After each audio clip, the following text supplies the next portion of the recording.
नमस्कार। Nation TV Bharat में आपका स्वागत है। मैं मनीषा। आइए बढ़ते हैं आज की ताज़ा खबरों की ओर।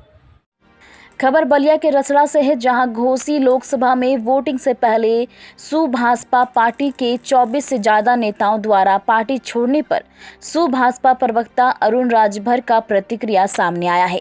अरुण राजभर ने कहा कि जो लोग सुभाषपा छोड़कर गए हैं, ये लोग कभी पार्टी में थे ही नहीं। यह सब समाजवादी पार्टी का साजिश है। जब इनको जनता नहीं मिल रही थी तो ये लोग दूसरे जिले से लोगों को लाकर उनको टोपी पहनाकर उनको सुहेल देव भारतीय समाज पार्टी का बताकर ये मैसेज देना चाह रहे थे। भारतीय समाज पार्टी में इस तरह का बात चल रही है। हमारा एक एक कार्यकर्ता पूरी मजबूती व ईमानदारी के साथ हमारे साथ खड़ा है। समाजवादी पार्टी हार के हताश से डर कर बाहर के लोगों को बुलाकर प्रायोजित कार्यक्रम किया। हम इनमें से एक भी व्यक्ति को नहीं पहचानता हूं। और कहा कि 1 तारीख को मतदान होने के बाद 4 तारीख को यह विपक्ष के लोग सवाल उठाएंगे कि ईवीएम को लेकर रोना रोएंगे, कहेंगे कि ईवीएम ने ही साथ नहीं दिया, इसलिए हम लोग चुनाव हार गए। और क्या कुछ कहा, आइए आपको सुनाते हैं।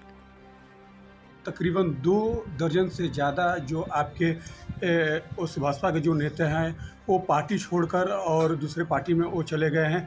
और गंभीर उनका आरोप है, जैसे सुभाष चंद्र यादव जी हैं, वो गंभीर आरोप लगा रहे हैं आप लोगों के ऊपर, आपके ऊपर, अरविंद राजभर के ऊपर और ओम प्रकाश राजभर के ऊपर कि हमारे 19 वर्षीय का एक भतीजा है वो इस पार कर गया, ये लोग पूछने के लिए भी नहीं है। तमाम ऐसे बड़े बड़े गंभीर आरोप उनके द्वारा लगाया जा रहा है और पार्टी छोड़ा गया। क्या आप कहेंगे? चुनाव में प्रायोजित कार्यक्रम बहुत लोग चलाते हैं और ये समाजवादी पार्टी के प्रायोजित कार्यक्रम है। जब इनको जनता नहीं मिल रही थी, जब इनको समर्थन नहीं मिल रहा था, तो ये दूसरे जिले से ला करके टोपी पहना करके ये सुहेल भारतीय समाज पार्टी का बता करके ये मैसेज देना चाह रहे थे कि भारतीय समाज पार्टी में इस तरह की बातें चल रही है। हमारा एक एक कार्यकर्ता चट्टान की तरह खड़ा है और पूरी ईमानदारी के साथ खड़ा है। समाजवादी पार्टी का जो चेहरा था ना, जो उनका अहंकार था, उसको हमने बेनकाब कर दिया। और बेनकाब होने के बाद वो हार के हताशा से डर करके ये बाहर से लोगों को बुला करके, उसमें एक नाम भी हम खुद नहीं पहचान रहे कि कौन कौन लोग हैं। जब हम खुद नहीं पहचान रहे तो हमारी पार्टी का कैसे? तो सुहेल भारतीय समाज पार्टी एनडीए के साथ इस तरीके से मजबूती से काम कर रही है। ये समाजवादी पार्टी अपनी हार मान चुकी है। ये विपक्ष के लोग अपना हार स्वीकार कर चुके हैं। मोदी जी के सामने ये लड़ने की क्षमता नहीं रख पा रहे हैं। देखिएगा, चुनाव संपन्न होगा, 1 तारीख को वोटिंग हो जाएगा कल, और 4 तारीख को जब मतदान गिनती शुरू होगी वोटों की, ये सभी विपक्ष के लोग ईवीएम का गाना शुरू कर देंगे। ईवीएम ने साथ नहीं दिया, ईवीएम ने साथ नहीं दिया, ईवीएम ने साथ नहीं दिया, ये ना करेंगे और ये खटाखट हटेंगे। तो आपका कहने का मतलब ये था कि जो 24 से ज़्यादा जो लोग छोड़े थे उस भाजपा के, वो पार्टी के, आपके पार्टी के नेता वो लोग नहीं थे? नहीं थे। देखिए क्या है कि हम तो बोले प्रायोजित कार्यक्रम समाजवादी पार्टी हमेशा करती है। जब जब चुनाव आते हैं या कहीं भी कोई बड़े आयोजन होते हैं तो इस तरह के प्रायोजित कार्यक्रम समाजवादी पार्टी करती है।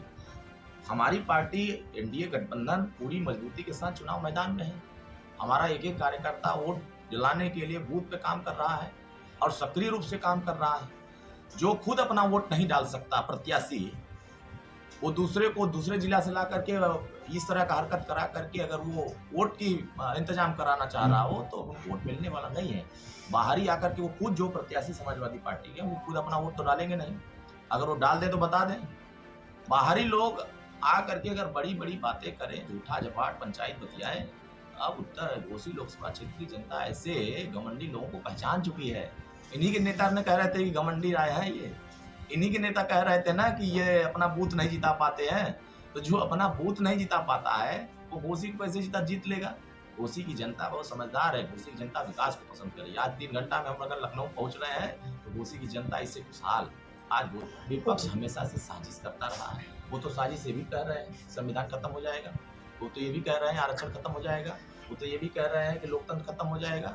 क्या है, आप पुराने बाइट उठाकर देखिए 2022 की। समाजवादी पार्टी सुप्रीमो ने कहा कि 2024 में अगर 22 में मोदी जी की सरकार, योगी जी की बन जाएगी तो 24 में फिर चुनाव ही नहीं होगा। तो ये रटी रटाई बातें जो समाजवादी पार्टी उसके गठबंधन के लोग कर रहे हैं, मुझे ऐसा लगता है कि समाजवादी पार्टी के लोगों को अब पब्लिक नहीं मिल रही है। आए तो थे शहजादे साहब, दोनों जोड़ी लेकर के आए थे, फ्लॉप हो गई, भीड़ आई नहीं, कुर्सी खाली रही। अब बेचारे मुंह लटका के चले गए और बता दिए कि चुनाव यहाँ एनडीए गठबंधन और छड़ी जीत रही है। देखा ना, छड़ी की चर्चा कर रहे थे। अब छड़ी को जिताने के लिए समाजवादी पार्टी के नेता ने अपील करके गए समाजवादी पार्टी सुप्रीमो ने कहा कि छड़ी को जिताइए और विकास को आगे बढ़ाइए। तो जब वहाँ उनके सभा में हमारी छड़ी की चर्चा हो रही है तो आप समझ सकते हैं कि अब वो मान चुके हैं कि हार चुके हैं। एनडीए गठबंधन प्रत्याशी डॉक्टर अरविंद राजभर भारी अंतर से घोषी जीतने लगातार मजबूती की तरफ जा रहा है। विरोधी लगातार उनके मंशा पर पानी फेरते जा रहे हैं। देखें उन्हीं के दल के लोग, चाहे एडवोकेट रामहरि चौहान साहब आए हों हमारे साथ, भरत भैया आ गए हो, राम इकबाल सिंह आ गए, नारद राज जी आए, ये हमारे एनडीए गठबंधन को वोट बढ़ाने आए हैं। अब किसका सरकार है? लेकिन समझ सकते हैं कि इसी गुंडागर्दी खत्म करने के लिए जनता मन बनाई है कि 1 तारीख को वोट देंगे छड़ी पर और गुंडागर्दी खत्म करेंगे। देखिए समाजवादी पार्टी अब आने वाले समयों में जो संकल्प लिए हैं 2029 तक का, मुझे लगता है ये 27 में तो कुछ होना नहीं है उन लोगों से, 29 में भी कुछ होना नहीं है। ये 47 के बाद सोचे अब कि 47 के बाद इनकी लड़ाई कुछ उत्तर प्रदेश प्रदेश में कहीं टिमटिमाएगी और 47 आते आते कांग्रेस को लोग भूल जाएंगे कि धरती पर कांग्रेस भी कोई पार्टी थी। लोग समाजवादी पार्टी को भी भूल जाएंगे कि उनकी पार्टी कोई थी, क्योंकि अब एनडीए के साथ भारतीय समाज पार्टी बहुत ताकतवर होती जा रही है। हर वर्ग का समर्थन मिल रहा है। ये क्या कह रहे हैं? चौहान वोट नहीं दे रहा है, ठाकुर वोट नहीं दे रहा है, ब्राह्मण वोट नहीं दे रहा है, ये कह रहे हैं ना। जबकि समाजवादी पार्टी को एक भी वोट नहीं मिल रहा है। यमवाई के अलावा यमवाई में 50% हमारे साथ लोग हैं।